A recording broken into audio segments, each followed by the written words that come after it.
چرا باید دین اسلام را پذیرفت؟ یعنی دین اسلام را روی چی دلیل قبول کنیم؟ اینمی یک سوال است عزیزان من. چرا دین اسلام را باید پذیرفت؟ دوستان نهایت عزیز و مهربان، دینی که 14,500 سال تاریخ داشته باشد، دینی که از این آدرس ملت‌ها با آرمان‌ها رسیده باشند، چطور میتوان هنوز جای پرسش باقی باشد؟ مانندی که یک آدم پرسان کنه که 500 جمع 500 چرا 1000 می شود، چرا 1100 نمی شود؟ اینمی پرسش شبیه همان پرسش است، ولی با آن هم جواب از این را از آدرس قرآن کریم می دهم. او امیست: انسان در دنیا باید دنبال خسران نباشد. هر انسان تلاش میکنه که باید دنبال سعادت و کامیابی حرکت کرده باشه. ما خدمت عرض میکنم که قرآن کریم میفرماید: والعصر ان الانسان لفی خسر. الله رب العزت میفرماید که به شهادت تاریخ، به شهادت زمانه، به شهادت گردش شب و روز، انسان به صورت عموم در زیان است، مگر انسانهایی که 4 صفت داشته باشند. حال معنایش ایست: اینمی صفات 4گانه وسیله سعادت را اگر دین نمی گفت، ما هرگز ایره درک کردن نمی تانستیم. و در عین حال در قیامت هم آیه های سوره صافات است: وقفوهم انهم مسئولون. همه را استاد کنید که ایشان پرسیده می شوند، تحقیق و سارنوالی خود داده بروند. دین برای این انتخاب کنیم که در همان تلاشی عالمی و توقف جهانی که در قیامت است ما سرفراز و کامیاب بوده باشیم. خلاصه امر الهی است، دین با قاعده است، دین همگیر است، دین فراگیر است. یک دین است که از خردترین مسئله تا بزرگترین مسئله را هیچ امکان زندگی بدون دین نیست. اگر قرار بود که بدون دین زندگی ممکن می بود، بناهن نیاز به ارسال انبیا و انزال کتاب‌های آسمانی نمی بود. اگر انسان‌ها از آدرس داشته های شخصیشان به نقطه ها و قله های بلند سعادت می رسیدن، هیچگاه نیاز به وحی باقی نمی بود، در حالی که زندگی بدون از وحی ممکن نیست که نام امو وحی دین است. به طور مثال خدمت عرض می کنم، روزه که 30 رمضان شد فرض است، اما فردا که اول شوال است او حرام است، مکروه تحریمی است. لذا در این باب فرق و معیار فرق میان هر دو چیز بغیر ازی که به دین تسلیم نشوی نمیشه. و تعبیر دیگرش این است: عقل انسان آیا مدرک تمام محاسن هست یا نیست؟ این یک بحث بسیار پیچیده و دورمدراز است. فرق اسلامی در اینجا حرفای خود دارن. معتزلی ها و باقی اهل سنت و الجماعه، برداشت اهل سنت و الجماعت ایست: عقل مدرک محاسن به صورت عام نیست، اگر باشم حاکم و فیصل نیست. از آنجا که عقل مدرک تمام خوبی ها نشد و باید خوبی ها را انسان دنبالش کنه، معیار معرفت خوبی ها جز از دین دیگر راهی نیست. اینجاست که ما باید به صورتهای علمی محاسن را معنا کنیم. 3 معنا داره و بعد از اینکه محاسن معنا شد، هست محاسنی که جز از آدرس دین هیچ آدرس دیگر او را درک نمیتونه، خصوصا سمعیات، داشته هایی که در برزخ و قیامت است. وقفوهم انهم مسئولون، ایره بجز از اینکه از آدرس دین نگرفته باشیم هیچ امکان نداره. یا به تعبیر دیگر گزارشات غیبی، آنانی که از درک ما از هر لحاظ بلند است اگر او را دین و ما نگفته باشه ما از کجا کنیم؟ این یک بحث دورمدراز است که به صورت تخصصی و علمی در صنف‌های درسی مدارس و ماستری‌ها و دکترایی‌ها خوانده میشه و آن هم حاصل جمع میکنم.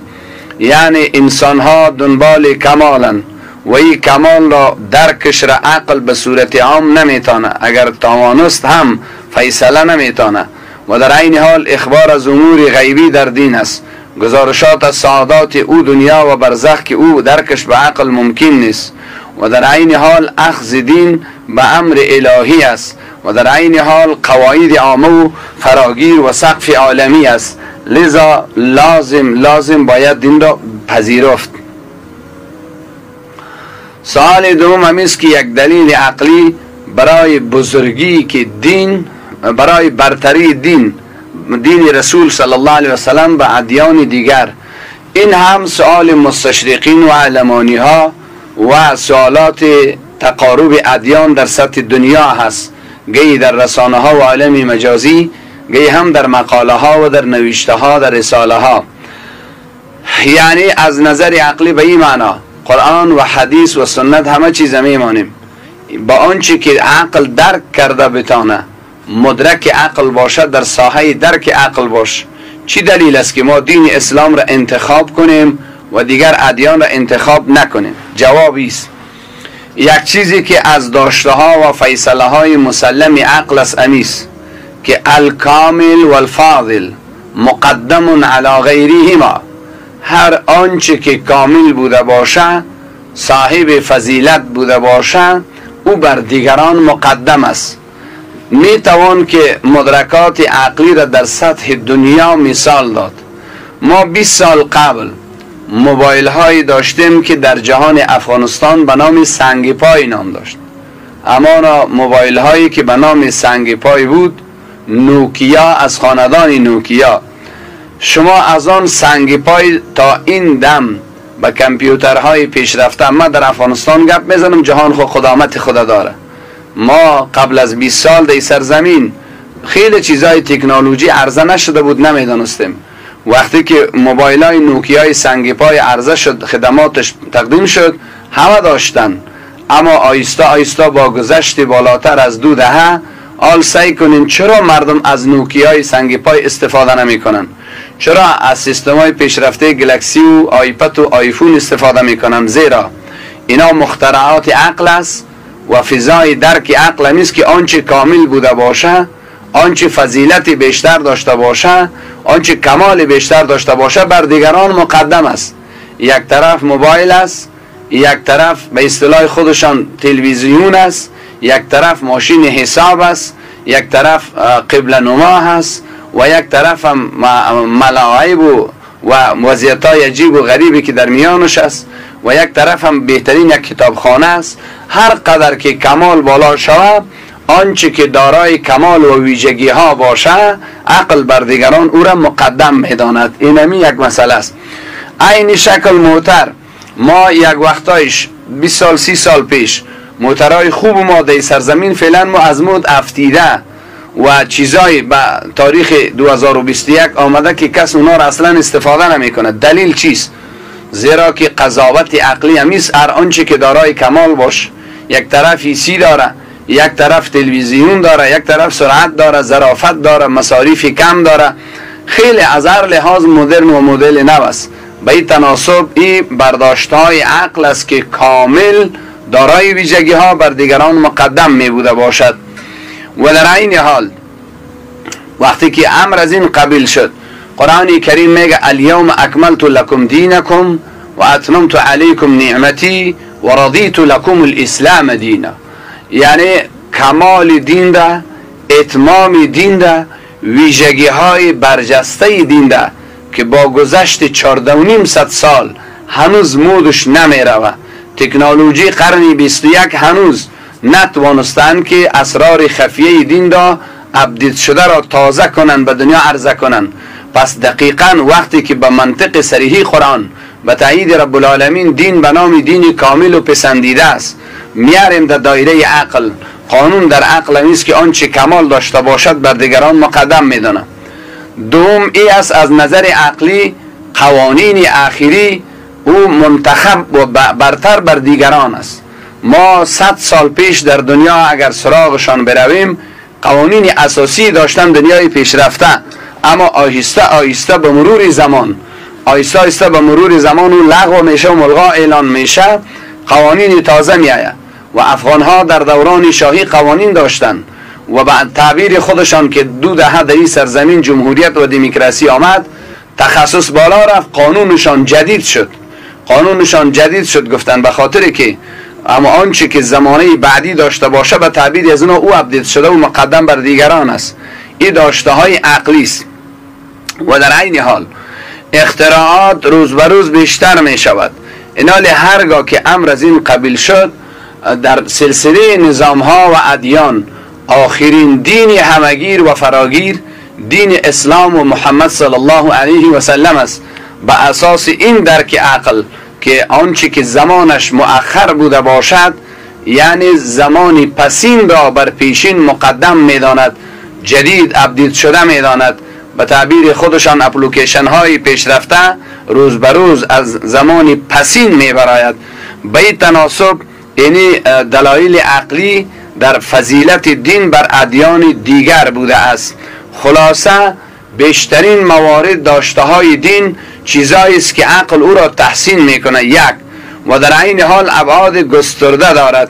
و در عین حال فلسفه ابن سینا که زاده عقل است میگوید هر آن عقلی که کمال توحید باورمندی ها را درک نکند او معیب است.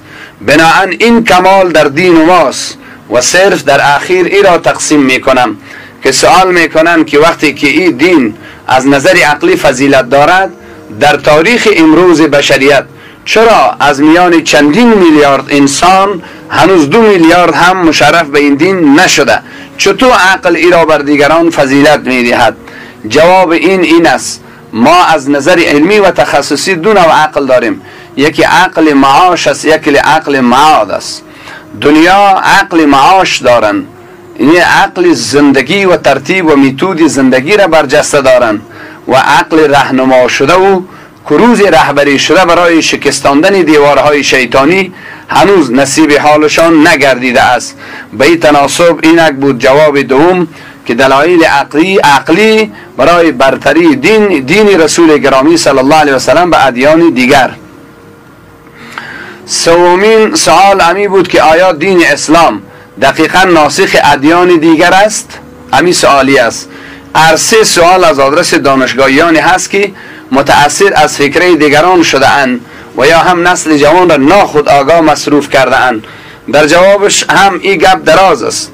هم ما در ذیل آیه ما ننسخ در اصول و علوم تفسیر موضوع و آژندای مستقل داریم، هم در اصول تخصص فقه یا اصول فقه و هم در حدیث. در هر باب این یک مدرسه جدا و مکتب جدا، یک نصاب جداست. اما قدر نیاز آیه های 85 سورت آل عمران می فرماید رسول گرامی را و جهان را گزارش داده است: و من یبتغی غیر الاسلام دینا فلن یقبل منه و هو فی الاخره من الخاسرین. اگرچند در صورت استدلال از این آیات مناقشات وجود داره، اما چون مناقشات جواب داده شده لذا من به اون طرف نمی روم. صرف این آیت را یک ترجمه دری و فارسی برگردان میکنم. جناب الله رب العزت می فرماید: و من یبتغی غیر الاسلام دینا، هر آن که می خواهد و می طلبد غیر از دین رسول صلی الله علیه و سلم دین دیگر را به حیث دین منتخب، فلن یقبل منه، هرگیز از ایشان هیچ داشته های عبادیش قبول نمی شود. و هو فی الاخره من الخاسرین، و وی در آخرت از جمله افراد زیانمند است. پس اگرچند دین اسلام دین مشترک تمام انبیاست، اما از نظر عرف و لسان قرآن کریم در این آیت مصداق او خاص از قبیل ذکر عام و اراده خاص است که دین رسول صلی الله علیه و سلم است. و حدیث ثابت از رسول معظم صلی الله علیه و سلم به تایید این آیه است. جناب رسول معظم اسلام صلی الله علیه و سلم می فرماید: والذی نفس محمد بیده، قسم بذاتی که نفس رسول گرامی به دست اوست، لا یسمع بی احد، نمیشنود به داشته های من هیچ کسی من هذه الامه، از این امت، یهودی ولا نصرانی ثم یموت. حاصل ایتو معنا میکنیم هر آن کسی که میشنود داشته های رسول گرامی را، چی یهود باشه چی نصارا و هر کی باش، بعد از آن میمیرد ولم یؤمن بالذی ارسلت به، با آنچه من آمدم ایمان نمی آورد، الا کان من اصحاب النار، مگر ایشان صاحبان جهنمن. پس این آیه و این حدیث با صراحت اعلان میکنه که دین منتخب فقط دین رسول گرامی صلی الله علیه و سلم است. اما ادیان سابقه را به دو گزینه تقسیم باید کرد. یکی گزینه باورها و ایدئال و اعتقاد است. در گزینه اعتقاد ادیان گذشته، یعنی بالای 100,000 انبیا یا کم و بیش هرچی که تحقیق اجازه داده است، تا نبی صلی الله علیه و سلم را اصول اعتقادیشان مشترک بوده است، باورمندی ها مشترک بوده. آیه های قرآن کریم در این رابطه ممکن 25 انبیا بوده باشد. می فرماید اعوذ بالله من الشیطان الرجیم ولقد بعثنا فی کل امت رسولا، ما بدون شک در هر امت انبیا و پیامبر روان کردیم، ان اعبدوا الله و اجتنبوا الطاغوت، فرمان به دو پیام مشترک، تنها توحید الله قبول شود و تمام معبود باطل از بین برود. در اصول اعتقادی و باورمندی ها ادیان تمامیشان مشترک است. به تعبیر دیگر از آدم تا رسول گرامی صلی الله علیه و سلم 3 اصل مشترک دارند. الله رب العزت واحد و معبود بر حق است 1، نبی هر وقت صادق است 2، زنده شدن بعد از مرگ 3. اعلموا ان دعوت الانبیاء تدور علی الثلاثه، دعوت انبیا بین 3 ستون استوار بوده است. در این حرف نداریم. اما متعلق به فروعات آنچه که به عنوان تشریع فقهی و فروعات در نظام هست، این جاست که دین رسول صلی الله علیه و سلم به صورت برجسته به نص قرآن کریم و احادیث رسول صلی الله علیه و سلم بیان شده، ناسخ فروعات و قواعد فقهی جهان سابق و ادیان سابق است. ناگزیرم مثال دهم. قرآن در یکی از آیات در صفات رسول گرامی می فرماید و یضع عنهم اصرهم والاغلال، جناب پیامبر صلی الله علیه و سلم امور شاقه به این معناست موارد تکلیف آفرین ده از مأموریت انسان ها برداشته است.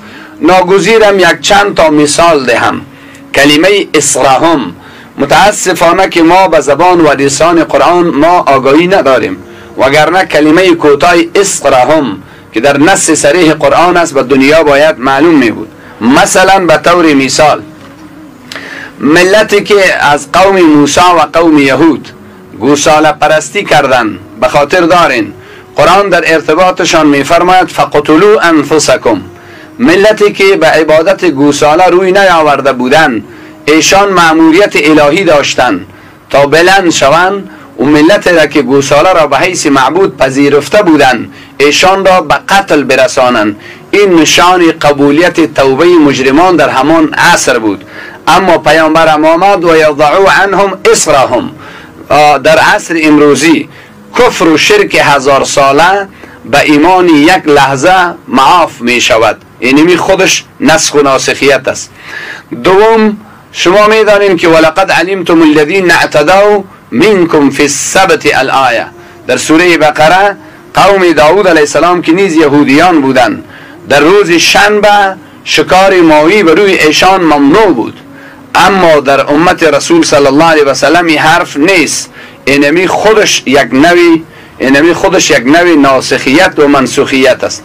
سوم، در نظام سابقگان اذ تقربا قربانا، در نظام انبیاء سابقه قبولیت صدقات و جهادشان ای بود که یک آتش آسمانی می آمد و صدقات را بلع می کرد، در غیر از اونا نمی خوردن. از جمله غنایم جهادی، زمانی که مجاهدین در ادیان سابقه جهاد می کردند و می رزمیدند، غنیمت ها به دستشان می آمد، حق استفاده نداشتند مگر اینکه او نشان قبولیت خاصه داشت. اما در نظام رسول صلی الله علیه و سلم یسألونک عن الانفال قل الانفال لله والرسول واعلموا ان ما غنیمتم من شیء فان لله الآیه. پس این آیات نشان میدهد که غنیمت ها و در عین حال کتاب های ششگانه در سیرت و در جهاد و در مغازی غنیمت از آدرس نظام رسول را اجازه داده است.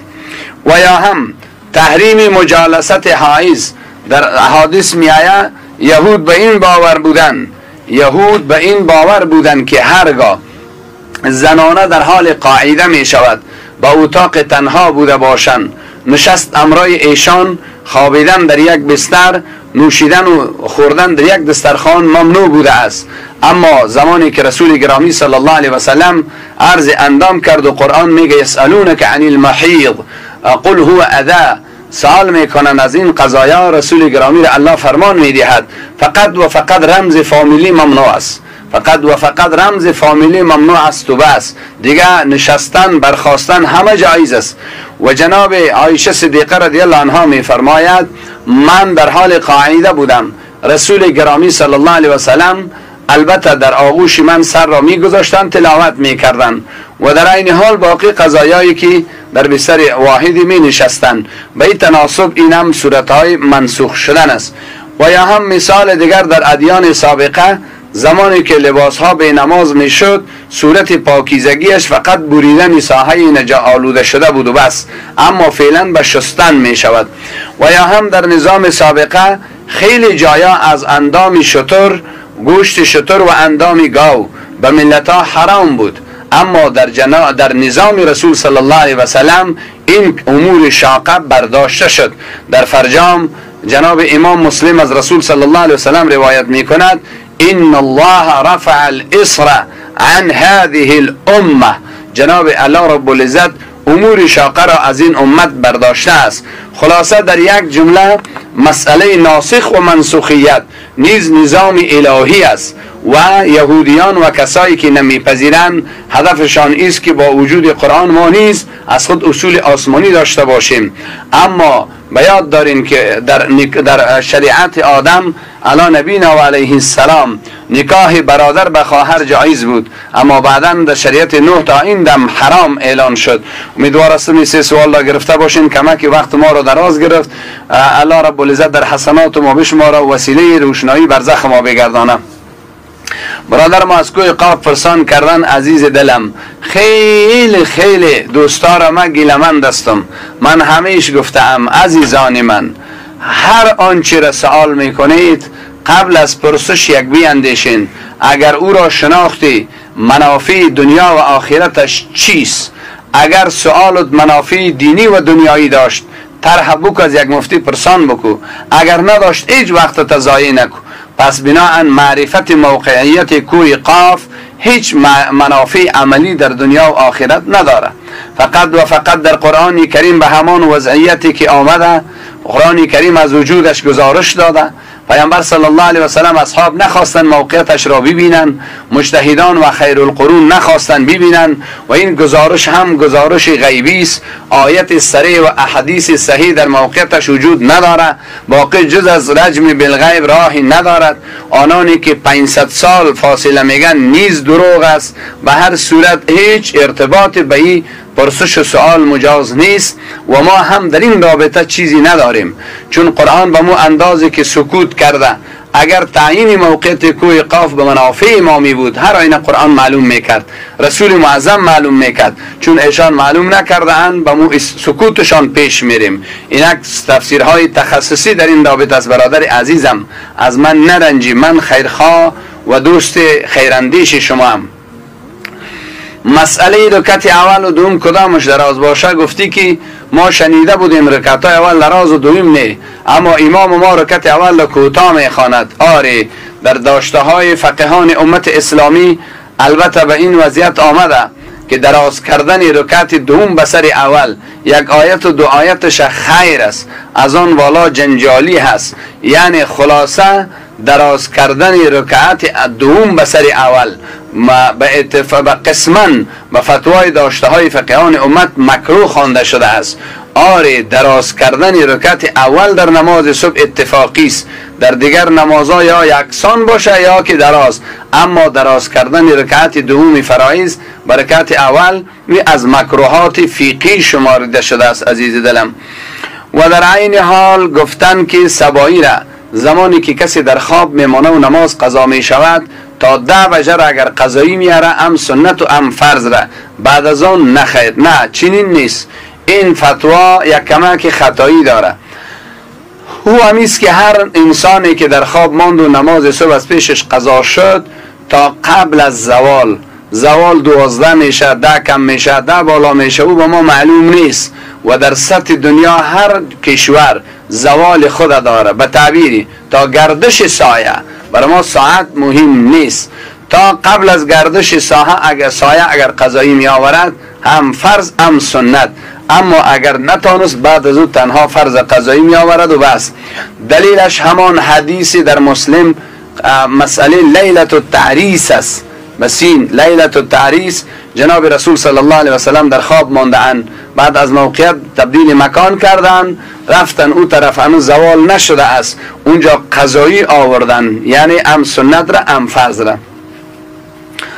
برادر ما پرسان کردن که مساعدت های مالی که فعلا در افغانستان سرازیر می شود، آنانی که مسئولی سروی و توزیعن، ایشان نام گرفت، من خود نمیگیرم، معذرت میخواهم مسئله را جنجالی نشود و سوال برانگیز و سوژه انگیز نشود. این خلاصه گفت که کمک ها و مساعدت هایی که فعلا تقسیم می شود، آنانی که سروی میکنن و لیست میگیرن، اگر رشوت دهیم بر ما ایره چی میکنن؟ نام ما را میگیرن، اگر ندهیم نمیگیرن. از لحاظ شرعی چی؟ سبحان الله، سبحان الله. الله رب العزت خودش رحم و کرم بفرماید. به نظر شخصی من تا این چنین رشوت دادن، اگر دقیقا مستحق هستین، دقیقا نیاز دارین، خو در یک اداره قانونی به صورت غیر مستقیم شکایت کنین، عارض شوین. در غیر آن از حدیث بخاری شاید خبر باشه، رسول گرامی صلی الله علیه و سلم میفرماید بهترین درآمد اقتصادی امان است که از آبله کف دست انسان بوده باشد. اگر نیازمند دستی خود یک اداره شکایت کو، اگر نیستی هیچ اصلا نه بگی نه رشوت بده. الله رب العالمین ما و شما را رحم و کرم بفرماید. ولی آنانی که در این باب از دهان مساکین یتیم به او بیچاره میزنن و اقدام بر رشوه و به قضایای دیگر میکنن، الله خودش توفیق نصیب کنه و تا به صداقت زندگیشان تبدیل شود. شاگرد دکان هستم، هرگاه که زنانه بس خریدن اجناس می آیند، من میخواهم که برویشان نگاه نکنم و استاد و بادار من میگن نه بروی زنانه نگاه کو. در این رابطه خدمت عرض میکنم برادرم، ای برادر عزیزم، آیه های سوره نور است. الله رب العزت میفرماید قل للمؤمنین یغضوا من ابصارهم، در دومش میگه و قل للمؤمنات یغضضن من ابصارهن. ای رسول گرامی، آیت قرآن در سوره نور است. ای رسول گرامی صلی الله علیه و سلم، برای مردان مؤمن اعلان بفرما که چشمانتان را از رسیدن به عزت و عفت زنان بند نمایید و عین شکل متقابل زنانه را نیز حکم کرده است. خلاصه جناب رسول معظم صلی الله علیه و سلم نیز کسی پشت سر شوار بود در موسم حج، خانم خثعمیه آمد ایمی خاصه کنه، به دستش روی ازیر دور داد که نگاه نکو بروی ازو. به هر صورت وقتی که الله و رسول و اجماع امت ما را گفته چشمانتان ببندید و بادار تو میگه که نبندید، ما فرمول دیگر داریم لا طاعت لمخلوق فی معصیت الخالق، هیچ طاعتی برای مخلوق در معصیت خالق نیست. از این خاطر اینجا من نمیتونم که فتوا رو با شما چنین دهم. و برادر ما پرسان کردن که بسیار پیچیده سوال کردن، هیچ نفهمیدم. امی خبرداشت کردم که مقتدی ها بدون ربنا و لک الحمد به سجده می روند، نمازشان خوش شده به شرطی که بلند شده باش، نماز شده ولی سنت ترک شده. بعض پرسان میکنن که اگر کسی امام مسجد باشه و بدون دستار نماز داده باش. در هیچ یک کتاب از منابع فقهی نیامده که از فرایض نماز دستار است. 6 فرض درون 6 بیرون اتفاقی داریم و اختلافش تا 15 میره، اما هیچ کدامش دستار نگفت. مسئله کراهت، عدم کراهت تنقیه و تقسیم داره جداست، لکن از فرایض نماز نیست. یعنی که نماز شده. در حالت قاعده خواهران ما قاعده درس میگن، اما آیاتی که روانی خوانده میشه تلفظ میشه او را نمیتونن خوانده، هجاره میتونن. برادر ما پرسان کردن که کمکای مساعدت های جهان کفری یا هدایای جهان کفری در شرایط امروزی می آید، آیا ما میتونیم او را قبول کنیم و بگیریم و یا خیر؟ و به تعبیر دیگر آیا در ولا و برا ارتباط نداره؟ در این رابطه باید گفت عزیزان من، آنچه که از داشته های رسول صلی الله علیه و سلم به میان میآید به نام قبول و هدیت المشرکین است. به نام قبول و هدیت المشرکین، هدایای مشرکان را قبول کردن، مساعدت و کمک مشرک و کافر را قبول کردن آیا درست هست؟ اگر شما سراغ هجرت صحابه به حبشه بروین، هرگاه که صحابه کرام به حبشه هجرت کرده اند، اینمی خودش یک نوع مساعدت از جهان کفری است. و هرگاه سراغ پناه سیاسی رسول صلی الله علیه و سلم برین از آدرس مطعم ابن عدی وقتی که از طائف برمیگردد، این خودش یک نوع کمک از جهان کفری به رسول گرامی است. هرگاه که جناب ابوبکر صدیق از وطن مکه میبراید، ابن دغونه میگه تو باید پس بیایی، من ضامنم پناه سیاسی میدهد، این خودش کمک است. و در این حال از آدرس قبولیت نه قبولیت قصه های ملک مقوقس و غیره را میدانین. جناب رسول معظم صلی الله علیه و سلم گی هدیه ها را قبول کرده، گی رد کرده. و در این حال ابراهیم علیه السلام هدیه و پادشاه ظالم را قبول کرده است. بناهن قول فیصل از نظر تخصصی و از نظر افتای علمی همیست. هر کدام هدایایی که اگر وسیله تعلیف دل مسلمان به سوی کفری می شود، اون هدایا را پذیرفتنش صحیح نیست، به سوی ولا می رود، دوستی به کفر می آید. اما هر آنچه که اگر هدایا و تبرعات و مساعدت را دادن و کمک کردن که دل مسلمان به میل محبت کفری نمی رود، آنجا قبولیت همچو هدایا درست است. لذا جناب رسول معظم خیلی موارد قبول کرده. در بخاری حدیثی که یهود گوسفند زهر دادن به پیامبر گوشت دادن، اما معنایش چیست؟ که هدیه کافره را قبول کرده است. لذا اونمو تنقیه که اشاره کردم امو خدمتتان باش، گرچه ناسخ و منسوخ قضایای دیگر محدثین دارن، اما ما به صورت کوتاه خدمتتان عرض کردم. عزیز دلم، جناب نوری سوال کردن که 4 رکعت سنت را خواندن، 2 رکعتشه سلام دور داده یادش آمد که 2 دیگه مانده، گپ نزده باشه، کلام نکرده باشه، میتونه بلند شود، هیچ سجده سوم لازم نمی شود. و دیگه گفتن کسی که در قربانی حال شریک شده و بعدا سهم خود میفروشه، میبینیم حالی اگر این فقیر بود شریک شده بود، اگر به زبان تلفظ نظری کرده باش، این تو نظر کرده باشه که به من لازمی کار میکنم، او دیگه توان پس گرفتن نداره. اگر نه که نظر نبوده باشد، مالک نصاب شدن نشدن فعلا به درد نمیخوره. او دم روزی عید است، اون روز میبینیم 1 روز پیش از عید یا شوش که او مالک نصاب هست یا نیست. حالی مشکل نداره، الله رب العزت خودش رحم کنه. اما بهترین قضیه همیست، چرا از این بر میگردد؟ نباید در تیم صداقت عبادی و بندگیش از این کارش پشیمان نشود. این میگه. پس گفته است میوه هایی که در مساجد است او از کیست؟ اونمو به نام درختای وقفی است. وقفی است، هر کسی مسکین و مظلوم است بیا بخوره، خلاص به خلاص. و پرسان کردن برادرای ما که امامت مجرد درست است یا نه؟ با فرمول رسول صلی الله علیه و سلم یک فرمولشان همیست، یا ام القوم اقرأهم. پیامبر صلی الله علیه و سلم فرمول مانده است که امام قوم کسی باشد که قرآن را به درستی میداند. صرف کودکان و زنان از این عمومیت بیرون است. افراد معذور و عذردار بیرون است، اما افراد مجرد از این استثناء نیست. مالک ابن حویرث در بخاری یک حدیث است، میگه تیمی از جوانان شبابتون متقاربون یا متقاربتون، نحن شبابتون متقاربه، تیمی از جوانان خدمت پیامبر صلی الله علیه و سلم رفته بودیم، یعنی جوانای مجرد، برای فراگیری علم. وقتی که به خانه ها برگشتیم به ما تعلیم داد در مسیری را هرگاه که نماز حاضر شد یک اذان بگوین دیگه تان امامت کنین. اونجا نگفت که بیزن و بازن هیچ اشکالی نداره. آنچه مشهور در جامعه ما هست که نماز پشت بیزنان نمی شود درست نیست. آره در نظام فقه که شارگک شده و یک رمز محرمانه داره، من نمیتونم اینجا از آدرس رسانه بگم، اما مشکلی نداره عزیز دلم.